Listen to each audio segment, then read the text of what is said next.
আসসালামু আলাইকুম ওয়া রাহমাতুল্লাহি ওয়া বারাকাতুহু। রাসূলুল্লাহ সাল্লাল্লাহু আলাইহি সাল্লাম বলেন, দান করো নিজের গুনাহ মাফ করিয়ে নাও। দান করে নিজের গুনাহ মাফ করিয়ে নাও।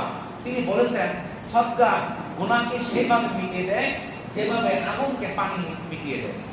এটা মুসনাদে আহমদের 22133 নম্বর হাদিস। রাসূলুল্লাহ সাল্লাল্লাহু আলাইহি সাল্লাম বলেন, নিশ্চয় গোপন সদকা রবের ক্রোধকে প্রশমিত করে। এটা তাবরানীর 1018 নম্বর হাদিস।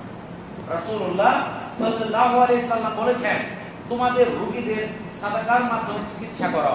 এটা সহিহুল জামি 3358 নম্বর হাদিস। তো আল্লাহ রাসূল বললেন, তোমরা চিকিৎসা করো সদকার মাধ্যমে। আপনি দান সদকা করেন, আল্লাহ তাআলা আপনার রোগগুলোকে দূর করে দিবেন। আপনি চিকিৎসা করার অসুবিধা নাই, আপনি ডাক্তারের কাছে যাওয়ার সমস্যা নাই, আপনি দান সদকা করেন, আল্লাহর কাছে কান্নাকাটি করেন। কারণ শেফা দেওয়ার মালিক তো এক আল্লাহ। আপনি টাকা থাকলে আপনি সুস্থ হয়ে যাবেন না। ডাক্তারের হাতে জীবন নাই, আপনাকে জীবন দিয়ে দিবে। যদি আল্লাহ আপনার জীবন না রাখে, তাহলে আল্লাহর কাছে আগে চাইতে হবে, তারপরে আপনি ডাক্তারের কাছে যান, যে আপনি চিকিৎসা করেন।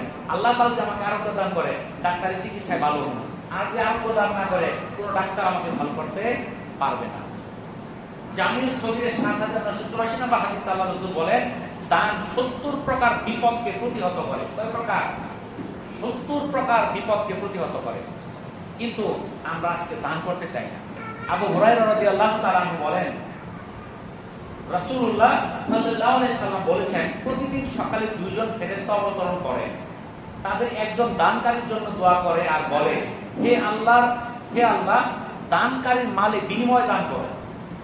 আর দ্বিতীয় জন কৃপণের জন্য বদদোয়া করে, বলে, হে আল্লাহ, কৃপণের মালে ধ্বংস দাও। এটা সহিহ বুখারী এবং সহিহ মুসলিম দুইটা হাদিসে বর্ণিত আছে।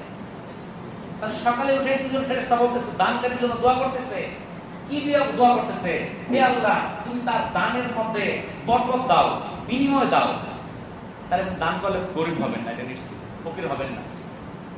আর যে কৃপণতা করে, তার জন্য আল্লাহ তাআলার কাছে ফেরেশতারা বরদোয়া করে, তার মালের মধ্যে ধ্বংস দাও, ধ্বংস দাও। অনেকে এই যে চেষ্টা করতেছে, মাল তো আর বাড়ে না, খালি কমতেই আছে, কমতেই আছে, কমতেই আছে। এই কমার পিছনে কারণটা কি? আমার আমল। আমার আমলের কারণে আমার উপর কি আসছে? বিভিন্ন বিপদ আপদ আসতেছে। জান্নাতে যাওয়ার মাধ্যমটা কি? রাসূলুল্লাহ সাল্লাল্লাহু আলাইহি সাল্লাম বলেছেন, যে ব্যক্তি আল্লাহর সন্তুষ্টি লাভের উদ্দেশ্যে মসজিদ নির্মাণ করে, আল্লাহ তাআলা তার জন্য জান্নাতে একটি ঘর নির্মাণ করে দিবেন। সুবহানাল্লাহ। এটা সহিহ বুখারী 450 এবং সহিহ মুসলিমের 533 নম্বর হাদিস। তাহলে এই যে আমরা প্রতিযোগিতা শুরু করছি, এই যে মসজিদ নির্মাণের জন্য আমরা সভা করলাম, অনেকেই শ্রম দিল। আল্লাহ তাআলা আমাদেরকে আমল করার তৌফিক দান করুন। আমিন। ওয়া আখিরু দাওয়ানা আলহামদুলিল্লাহি রাব্বিল আলামিন। আসসালামু আলাইকুম ওয়া রাহমাতুল্লাহি ওয়া বারাকাতুহু।